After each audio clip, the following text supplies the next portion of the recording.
Hello and welcome to episode 18 of the Clutch Report. It's been a fun Premier League week where we probably witnessed, I don't know, maybe best game of the season, Karak, in United Bournemouth 4-4. No, absolutely. What a brilliant game, and could be potentially the game of the season so far.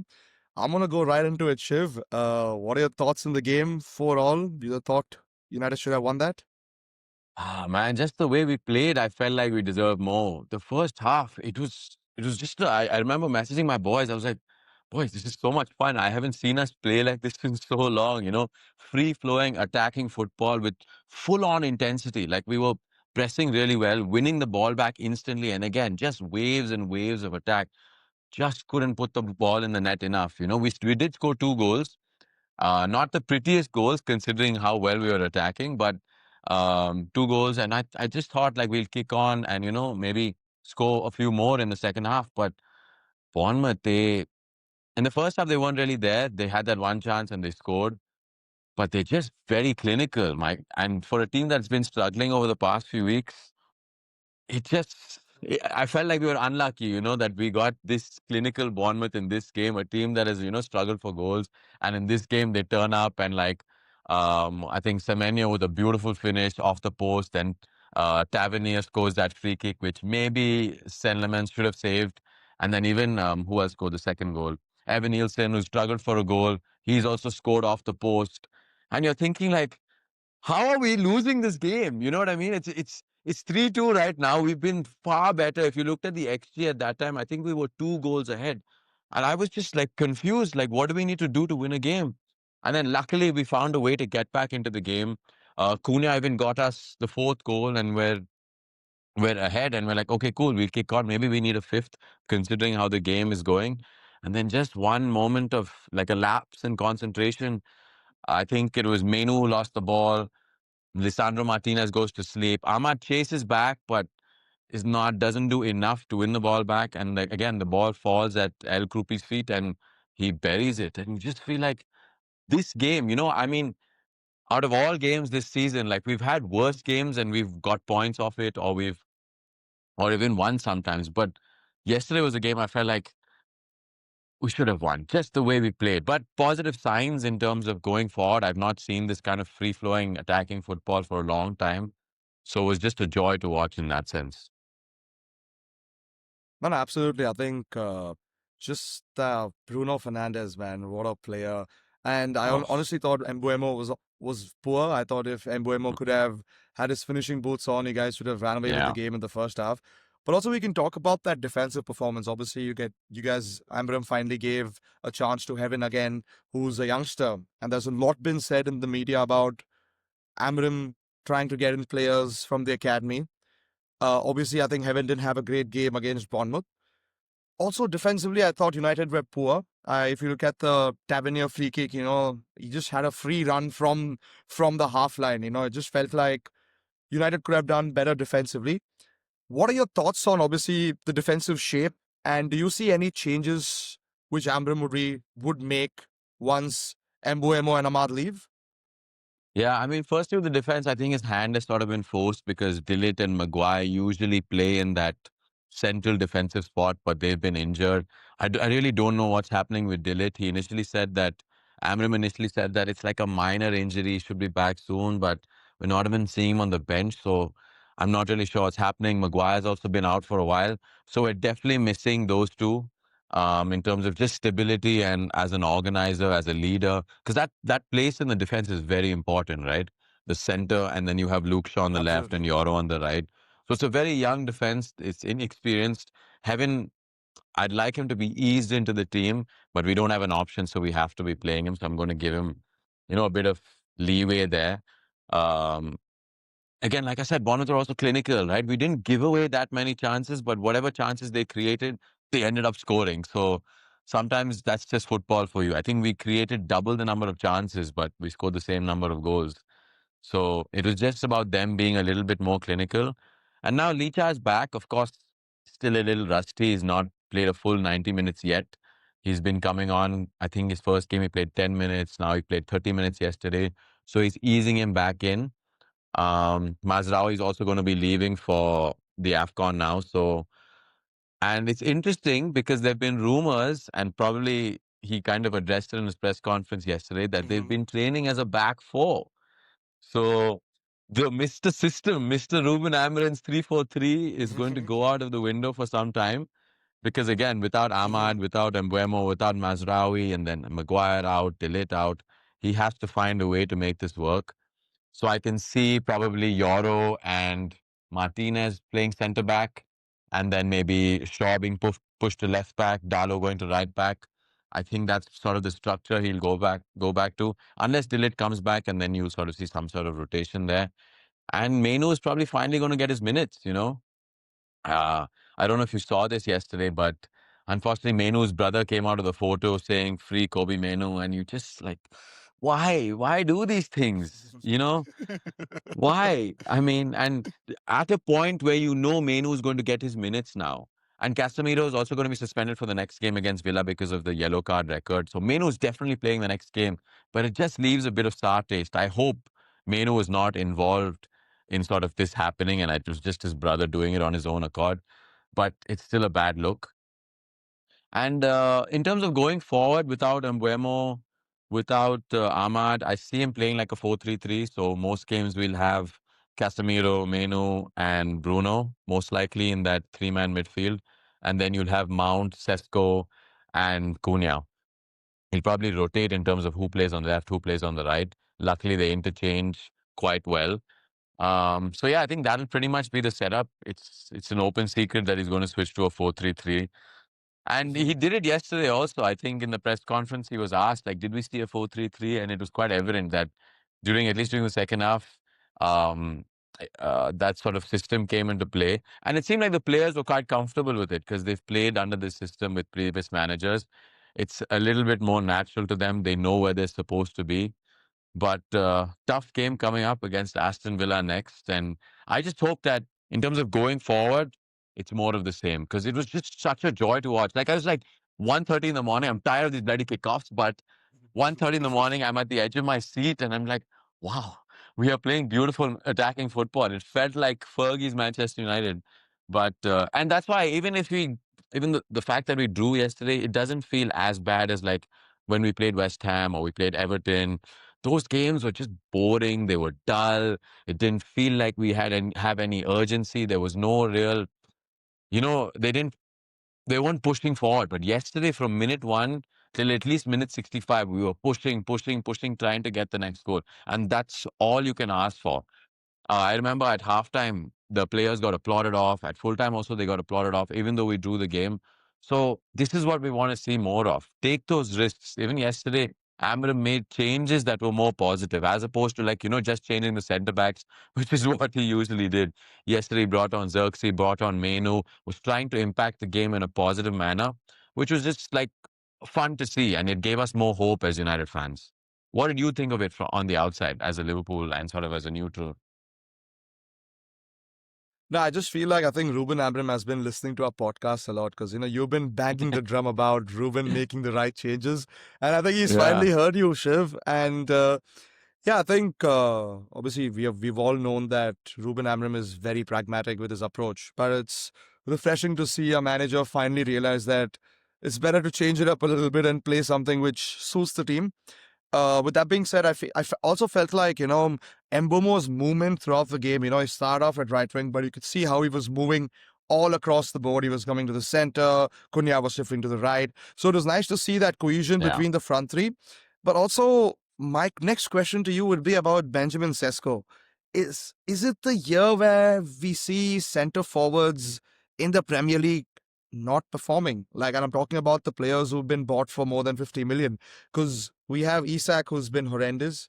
We have Gyökeres, who's not able to Benched. play. And then you have Sesko, obviously, he's had his injury concerns. But then, is it that year where the strikers are cursed?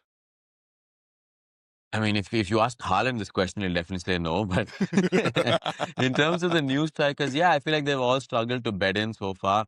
Sheshko's come back from injury now, and I think the few minutes he played, about 30 minutes yesterday, I thought he was decent. He still holds the ball up well, brings in other players, and he is going to be important for us over the next few weeks with Mbeumo and Ahmad leaving. I'm going to give him some more leeway. I think he's got a few goals in the league still. I'd like to see him get on the end of crosses a little bit more, but that also means we got to put the ball in a little bit more. So it's a bit of both. Hopefully, if we play like we did yesterday, Sheshko will get more chances and the goals will come for him. Um, so yeah, he's just come back from injury, so let's see. But it's going to be crucial for him to stay fit now because Xerxes is okay, but Chesko is still far better than him, and I still see him contributing in a much bigger fashion than Xerxes. But yeah, I mean, overall, United, yeah, just overall, even though we drew positive game, I think if Mbeumo had his shooting boots on yesterday, like you said, he probably scores a brace at least. And yeah, just nice to see us create so many chances. But moving on from the red side of Manchester to the red side of Liverpool, you guys got a win. Salah came on, was very influential in that game. Wirtz, I thought, had a good game. It seems like all the drama from last week has subsided. Yeah, and sure, we've forgotten about the main thing. 2 clean sheets in a row. First one against Inter Milan and the second against Brighton. Yeah, That was pleasing to the eyes. And also, listen, Hugo Ekitike, man, what a finish! The first finish was incredible. He took a touch on the volley and whacked it on the roof of the net. No chance, no keeper saving. And then the second goal, it's Salah has been playing with us for 7, 8 years now, and I didn't know he could take the corner like that. That was a sensational corner to the far post. And yeah. and Jamie Carragher, where you at, sir? Because I couldn't hear him in the commentary box too, because I think he stopped talking when Salah came in. But how good was Salah? How good was Liverpool overall when we went forward with Salah on the right? You could just see that we were so comfortable moving forward. The ball was being spread around both sides. It wasn't like we were one dimensional where we only used the left side or we only used the right side. We could use both ways. And I thought Salah was brilliant. He came on the first minute. He created a chance. He had a great game. 6 key passes. I thought should have got a goal. Should have. Chiesa also wanted to give him that ball in the end where Salah hit it to the roof. But nevertheless, I thought great game. I thought we also had our Brighton had their chances. Lucky that Diego Gomez didn't score that absolute sitter. He missed an open goal. But then overall, 2-0. Shiv, I've been very critical about Slot, but good win. Early days, but I'm excited for the December, man. I'm excited. So we've had Yeah. some easy run of fixtures. We have Tottenham away next, and then we have Wolves and Leeds again. So I don't know, win 3 in a row. The table's very open. Can look Yeah. good. Still below Manchester United, though. Well, 1 point. I think we're ahead on goal difference. But Hmm. yeah, I thought Liverpool were good. And Salah, you could clearly see he had a point to prove. And even though he didn't start the game, made a big impact off the bench. But you mentioned Slot there. And over the past few weeks, you have been openly saying that you are Slot out. Has that pendulum swung a little bit, or are you still leaning towards Slot out? Nah, still early days, but again, there's a reason why I'm not sitting in the Liverpool board and the directors are sitting there. I think they know what they're doing. So you're saying the emotions got the better of you? No, absolutely. But then if you'd have watched Liverpool play, we just look like there was no formation, there was no philosophy. It just didn't look like a team. But I think there are small changes which Slot has made, which has helped us. He's gone back to the diamond where you see Wirtz playing on the left side, and he's used McAllister far up front. He's not used him as a deep lying playmaker or like the defensive mid, which playing against with Gravenberg, which has helped because I think McAllister gets bodied off the ball very easily. And then the usage of Saboslai, I think Saboslai, when the right back is not moving forward, Saboslai plays completely to the right. But then when the right back overlaps, Saboslai comes into the middle. So you see Yeah. things where we've overloaded the midfield at the right time, and we've also been defensively a little cautious, which has helped us. So changes have been there. Finally, I've been asking for changes from Slot, and he's been giving it to us. So I'm happy. But again, early days, Shiv. I think we need to go. We need to go on a run now. We're the champions of last year. We need to show at least some sort of pride in just making sure that we at least reach on top of the table because we cannot be sitting in seventh or sixth. Let's be honest here. Yeah, but what about the quadruple, man? Thanks, Sheetal. That's for you. No, but Shiv. I think positive signs for Liverpool. Again, all these teams, like we've discussed numerous times on the spot, that so many teams beyond Arsenal are just beyond Arsenal, maybe Man City now, are struggling for consistency, right? Whether that's Chelsea, United, Liverpool, Spurs even struggling. But we should go to a team that I think has found some form of consistency, even though I don't think they're playing particularly well, but they're being extremely clinical, and that is Man City. 3-0 against Palace, Haaland again with a brace, Foden chipped in with a goal. But I honestly didn't like I'll be honest, I didn't watch the game, but I did watch the highlights, like sort of like an extended highlights package, and I just thought Palace was the team dominating. They were they the ones creating most of the chances. Unfortunately, couldn't put the ball in the net. Donnarumma is turning out to be quite the signing for Man City, to be honest. You know, he's very sound at the back, and with a keeper like that, you always feel secure. But Ruben Diaz making mistakes, they're getting overrun in midfield. So I just feel like they will get caught out at some time, at some point, but they just have that man mountain in front who just can't stop scoring in Erling Haaland. What did you make of City and Palace? No, before we go on about the Palace game, I'd like to put in a word about City. It's the fourth consecutive Premier League game where they've scored 3 or more goals, Yeah, And as a Liverpool fan, watching this City team, I'm getting reminded of how they go on like that run from Jan to like May where they don't lose. Even though yeah, they're not playing that well, they just can score. Like, for example, yeah. we go into the Crystal Palace game. For the first 35 minutes, City were nowhere to be seen. Nunes puts in a cross. Haaland jumps like a Haaland. beautiful tank. Goal. And Yeah, Mateta, dude, whatever said and done, we've obviously praised Mateta a lot this season. How many chances does that guy need? He just yeah. keeps missing. Like, if you look at the XG, I think Palace had more than 2.2. Like, so I don't understand the number of chances this man needs to score, man. And with City, if you don't take your chances, You're going to lose. you're going to lose. And also, I'm gonna give a shout out to another player, not Foden, not Haaland, Ryan Cherky. I think he's been Uh, sensational. Finally playing. He's actually playing for City now. He's been getting the chance from Pep Guardiola, and wow, dude, he's been killing it. This ball retention is great. Yeah, It's just the sauce, the way he dribbles and gets another assist again to Foden. So that seems like a great partnership being built there. But one cause for concern I see in this City team is Nico Gonzalez, because I think that he's been overplayed.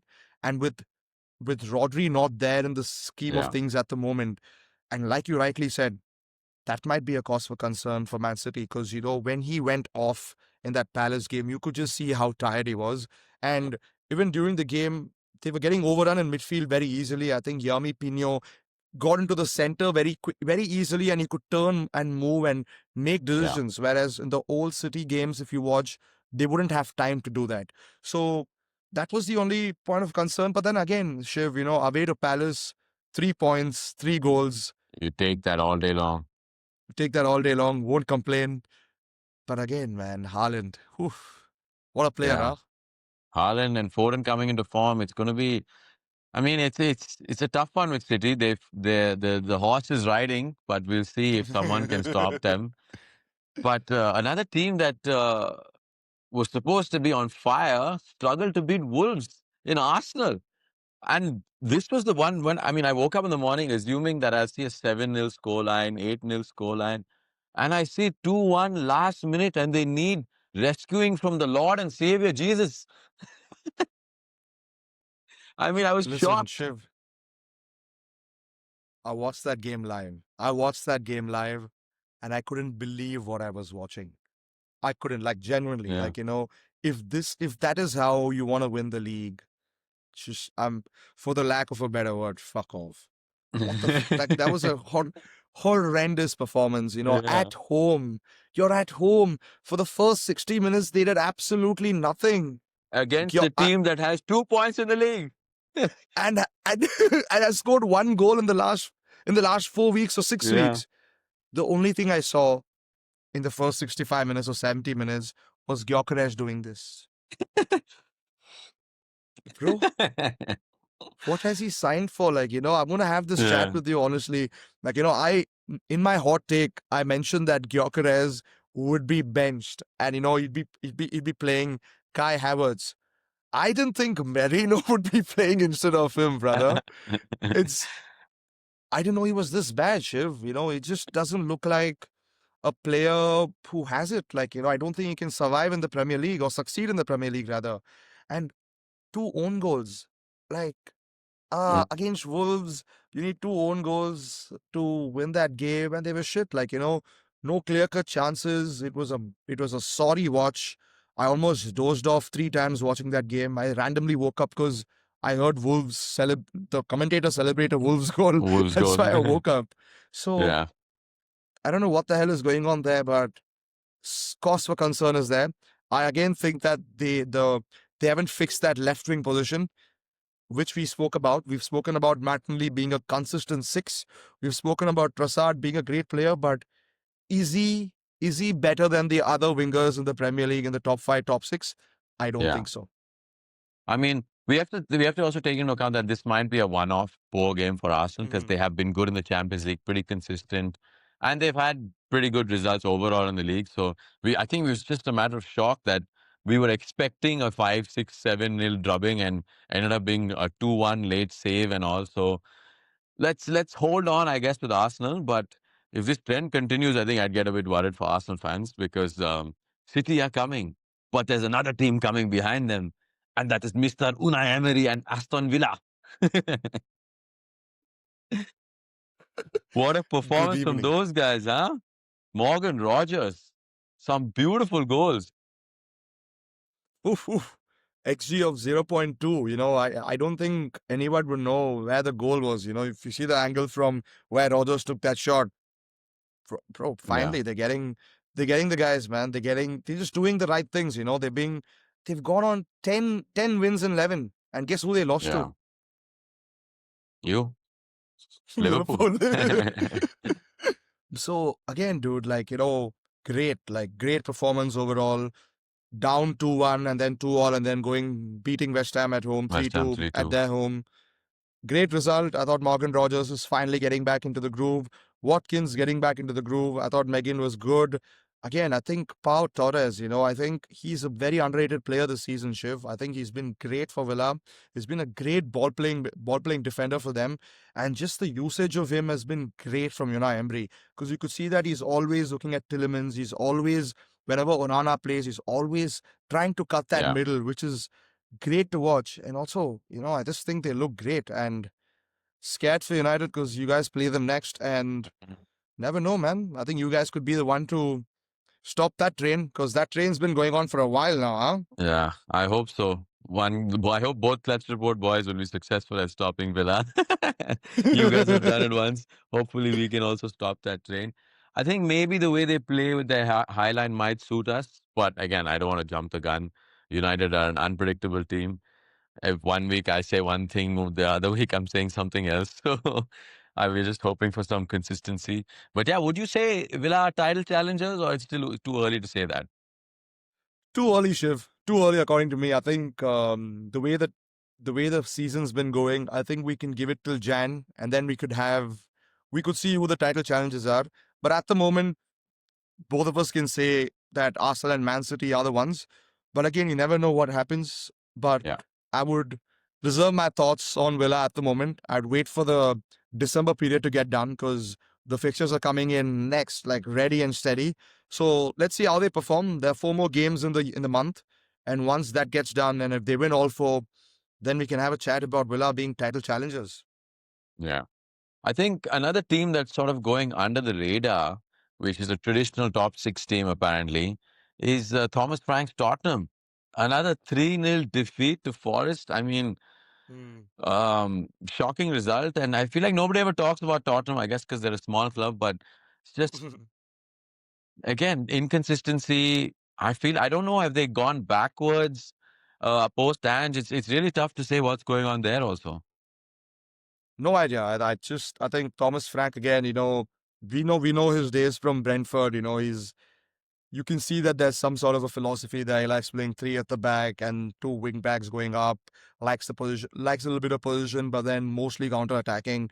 But then with this Tottenham team and with the signings they've made, I just don't understand. They're so hot and cold every week, and you cannot be losing 3-0 to Nottingham Forest, right? And it Yeah. was a sorry game.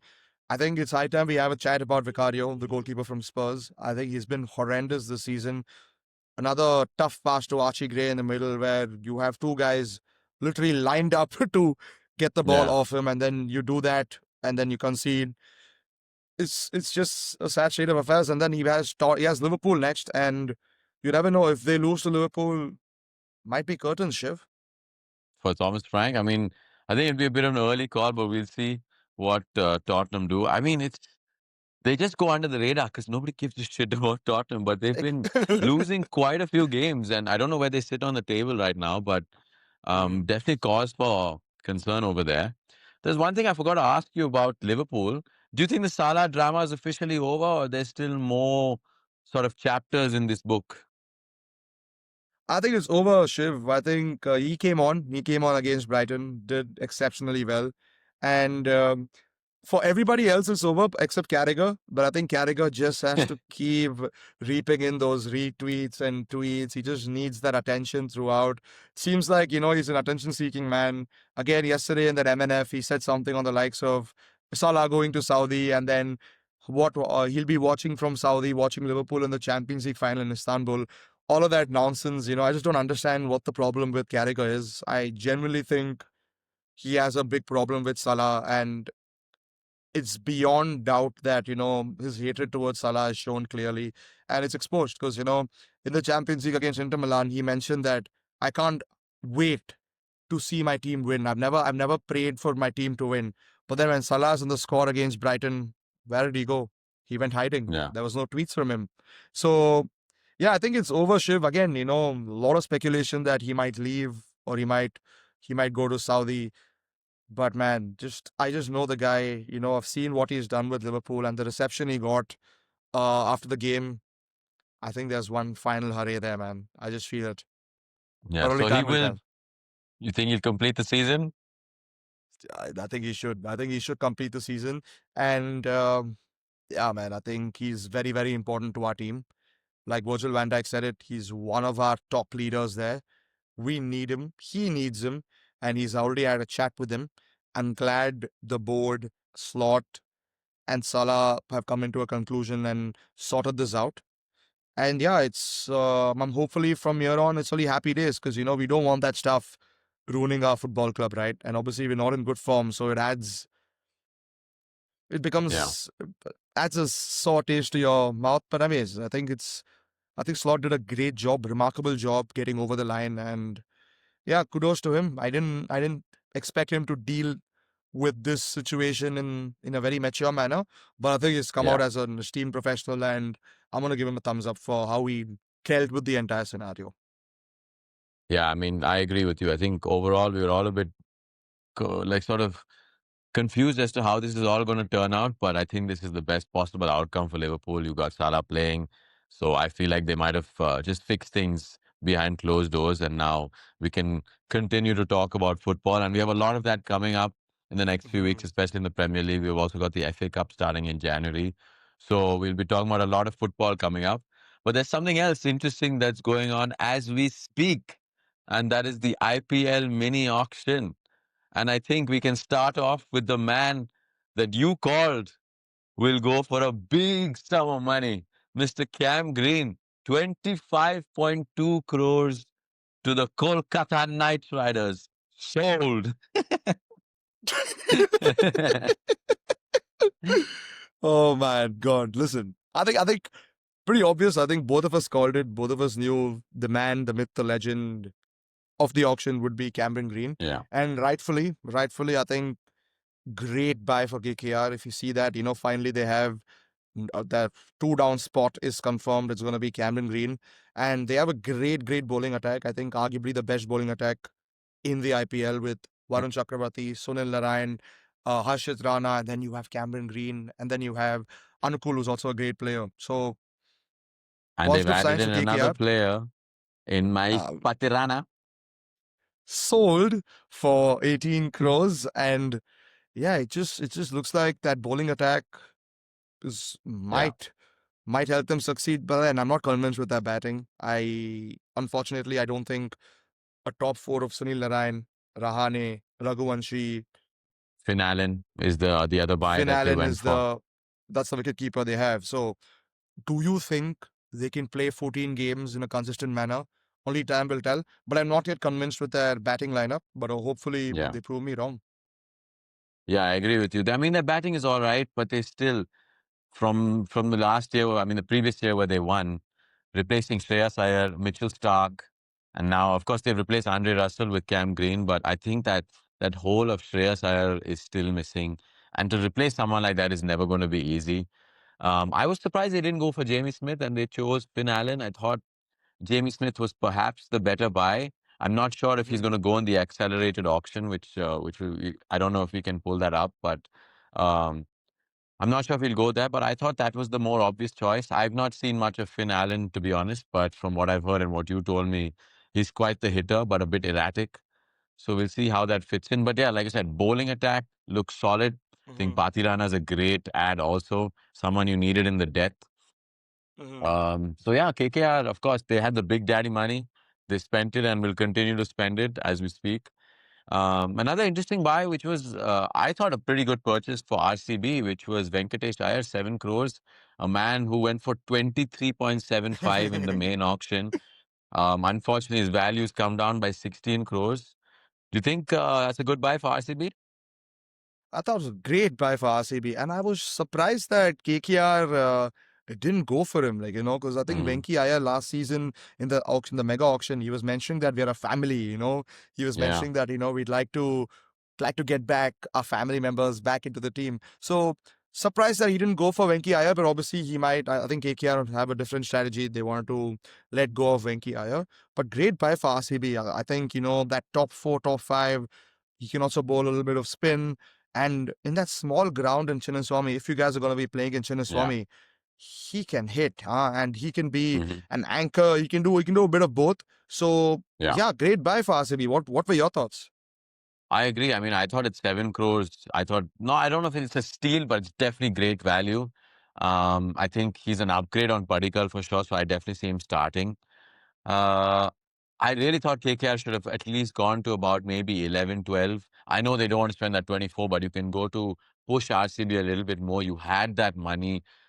There's not many other players that you can really go for. And KKR is a team like Chennai that likes to keep their core. So I was really surprised that they capped off at 7 crores. But yeah, good deal for RCB. And yeah, another team that I don't know if anything's happened recently, but Chennai has been a bit quiet considering the size of purse that they had, which was 44 crores. Sure, so I'm gonna just say pause because just in while we were recording, CSK have gone all guns blazing on an uncapped player, my friend. I'm just gonna quickly share my screen, and that is Mr. Karthik Sharma for a whooping 14.2 crores, sir. Oh, wow. 14.2 crores. So he's an I'll be uncapped honest, player. The I have last never time, heard of this guy. I'll be honest too, I have never heard of this guy, but what we can say is the last time CSK went on an uncapped player was Samir Rizvi, and we all know what happened there, who he was sold to DC after that. So very, very interesting to see how this pans out for CSK. Yeah, I mean, I clearly they've had their eye on him, and some other teams have also had their eye on him. And I guess, yeah, Mhm. 14 crores. They've clearly done their homework, and let's see how this plays out for CSK. But I guess still a big gamble going for an uncapped player, 14 crores. Would you rather Absolutely. spend that money on someone like a Venkatesh Iyer, when someone like that is But again, available? So Shiv, I just feel like, with CSK, right? I think they've finally gone a different road with their strategy because you could see with their starting lineup they have Ayush Matre, they have Sanju Samson, they have Urvil Patel, and then I think they've kind of gone ahead with a different strategy. They're looking at youngsters, they want to make a new dynasty, and I think uh, it's time they have addressed this because once they got in Brevis in the middle there and they've got an Ayush Matre, it just feels like I think they want to go the SRH route where they just want to go whack from ball number one. And Yeah. it's going to be interesting to see. And according to reports, Karthik Sharma is a big hitter, great hitter of the ball. And he's been eyed by a lot of players. He's been touted as the next best talent from Rajasthan. So let's see how it goes. Yeah, maybe another sort of, I don't know how young he is, but another Vaibhav Suryavanshi on the cards. But maybe we can pull up all the sold players. Let's just take a quick look. Yeah, this was We're another, gonna look at Akib Nabi. yeah, Big buy, Shiv. Big buy from Jammu and Kashmir. I've been following this guy from Twitter. His name is Mohsin. He's actually one of the few reporters from Jammu and Kashmir, and he's been banging the drum about this guy. Recently played for India A in, and then he's been unbelievable. He's 21 years old, and he's improved his bowling. He's a death bowler specialist. He bowls well. He can swing the ball in and out. So 8.4 crores. SRH also went for him till 8.4, but Delhi on to Delhi because Delhi couldn't get Patrana, so they decided to yeah. go with an Indian dude. And great buy. Yeah, I mean, I'm really excited to see him play. I think he's after I think Abdul Samad and maybe a couple other players. It's great to see players from Kashmir come and play in the IPL. Hopefully he does really well for Delhi. Yeah, 8.4 crores, good money. So really happy for him and hopefully he's successful. I think DC also got a good buy in I think David Miller. They got him at a base price of 2 crores. And I expected David Miller to go for more money than that, to be honest. No, absolutely. David Miller for 2 crores. I think even the owners were shocked. The GMR owners were also shocked. Mr. Kiran looked like Yeah. he was like, "Are you sure we got him for 2 crores?" So I don't know. I don't know, Shiv. I think something about the mini auction dynamics, which has me a little shocked. Like I thought so many players could have gone for a bid. I thought Liam Livingston, no bid. Jamie Smith, no bid. So Hmm. I don't know. It just feels like, something is up and something we don't know. But yeah, I think Yeah. nevertheless, we can also go look at Ravi Bishnoi, the only spinner to go in for 7.4 crores to RR. And Rahul Shah went unsold. I thought Rahul Shah would have been an Yeah. obvious choice there. So, yeah. Tikshana also, I think this was basically replacing Tikshana, someone who played for, he was at Rajasthan last year, right? Or was he in Chennai? Who did Tikshana play for Yes, last year? he was in Chennai. I think Asaranga was in Right, RR, right, and right. He Asaranga used was to released. previously be in, yeah, Asranga was released. So I think they were looking for that replacement. I know Ravi Bishnoi is not the Mhm. best of the bat, but yeah, again, a pretty consistent Indian spinner. So yeah, here we have a full list of essentially all the players who've been sold so far. I think we discussed David Miller, which I thought was a very good buy. And Ravi Bishnoi, yeah, 7.4 crores to LSG, right? No, To to RR, Rajasthan, to to Rajasthan, Rajasthan to Royals. Rajasthan. Yeah, good buy. I think he's a stable, very consistent sort of Indian spinner. Good option for them. So a good buy there. I think 7.4, maybe slightly overpriced, but I think they had the budget for it. Don't know, Any 100%. other? I don't know. I just felt like, Rahul Shah not going so far is weird. I think he's definitely going to go on. Uh, He's definitely going to get a team for sure because, I think a lot of teams need leg spinners. And I think him being unsold was a shock to me. But again, yeah, just the auction dynamics, if, say, Ravi Bishnoi came in first and then Rahul Shah came in second, Char would have gone. You know what I mean? yeah, So, fam. The and order then, matters. we can go look at. Oh, okay, why are we going so far away? We can go look at I Ben think an Duckett. interesting, yeah, Ben Duckett, go ahead. Ben Duckett, to Delhi Capitals with 2 crores. And Shiv, you just think that Delhi have got some great buys at like base price. Like, they got Miller for 2 crores, they got Duckett for 2 crores, and it's great, and they've got Akib Nabi also. I feel like so far their auction strategy is coming out really well. Yeah, I mean, and they're getting all these at good prices, which is which is quite interesting and just good squad depth for them, I guess. Another interesting buy there is Quinton de Kock, someone who's been pretty much in good form recently, as we've seen in the India-South Africa series also. Hmm. Again, going at a base price of 1 crore, I believe, to the Mumbai Indians. I think that's a sneaky buy. It's They've had Ryan Rickleton last year, but I think Quinton de Kock is an upgrade on that. And at that price, I think that's quite a steal. But Shiv, my issue with that is that, I think Rickleton obviously struggling for form. And like you rightly said, De Kock has finally made a comeback to the international setup, and then he's been scoring runs in India. But don't you think this leaves them hanging on for Trent Bold's replacement if Trent Bold gets injured? Because they're out of picking any foreigners now. So Yeah. that would be a problem. Because if you were going to go for a wicket-keeping bat who's not from India, you could have rather removed Rickleton. You could have had Rickleton go into the auction, and obviously now QDK seems like a very good buy. But I just feel like they get a little short-staffed in that bowling side of things. Because God forbid something happens to Trent Bolt, the replacements are Shardul Thakur. So you know what I'm talking about, right? Obviously, I'm Yeah. I'm not disrespecting Shardul Thakur, but then it's Trent That's Bolt all we're right. You talking about. can. No problem. But No, and yeah, also it's gonna be Bumrah's fitness is always a question mark, right? So if absolutely. you lose Bumrah to, God forbid, he never gets injured ever again. But if Hmm. you lose Bumrah to an injury, then they are definitely short-staffed. So maybe, I don't know, it's still going on. They might be going for some fast bowlers. They also got rid of the legendary Arjun Tendulkar. So they might be short in the fast bowling department. So we'll see at the end of the auction. I'm sure they will be trying to find some replacements there. Hmm. But yeah, any other player you want to talk about here? We quickly just go through the list. I think what we can Can you potentially filter do. it by like price or something? Is it possible? Yeah, check the Unfor- sold price. 1 second. Yeah, click again on sold. Oh, it's going the No, other it's way.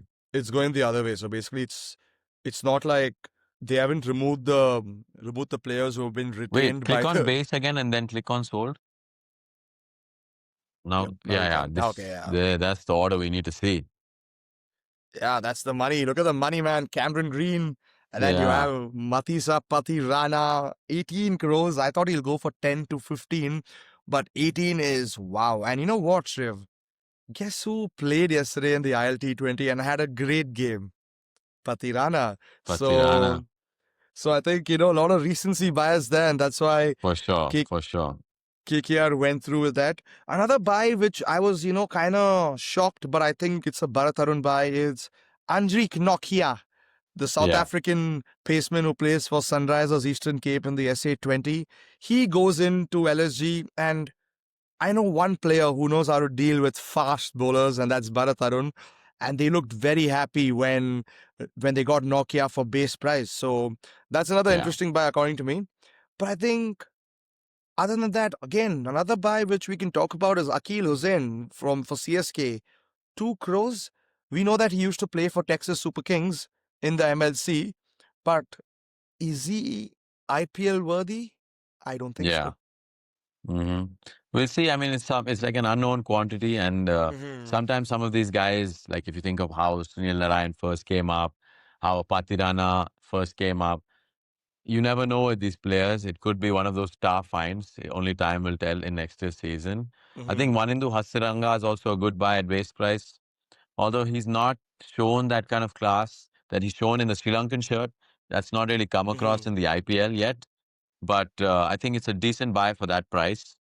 Um, I'm just surprised, like Chennai, apart from Karthik Sharma, I guess, okay, this Prashant Veer is another player they seem to have gone heavy for, 14.2 Hmm. crores there.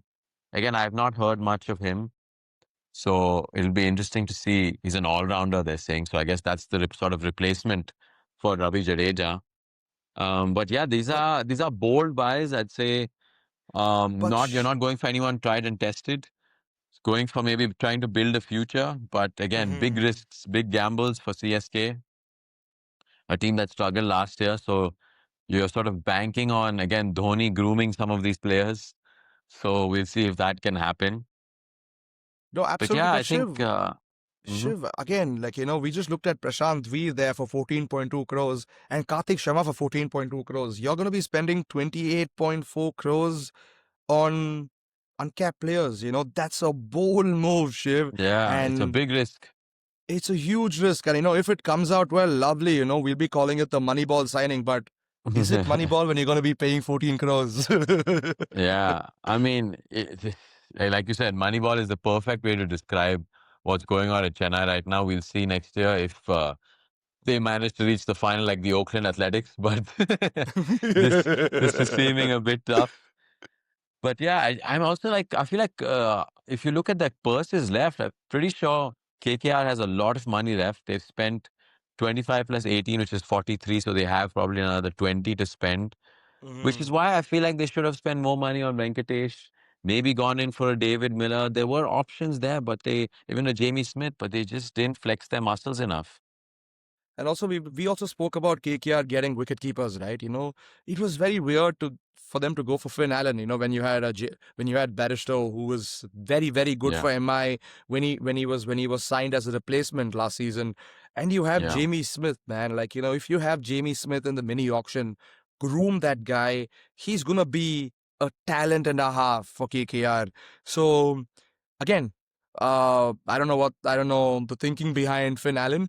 I'm hoping it, yeah. it could be a very stat guy where he could just come in and he could do a Gurbaz kind of thingy, what he's been doing for KKR when he was playing for KKR. So Yeah. you never know.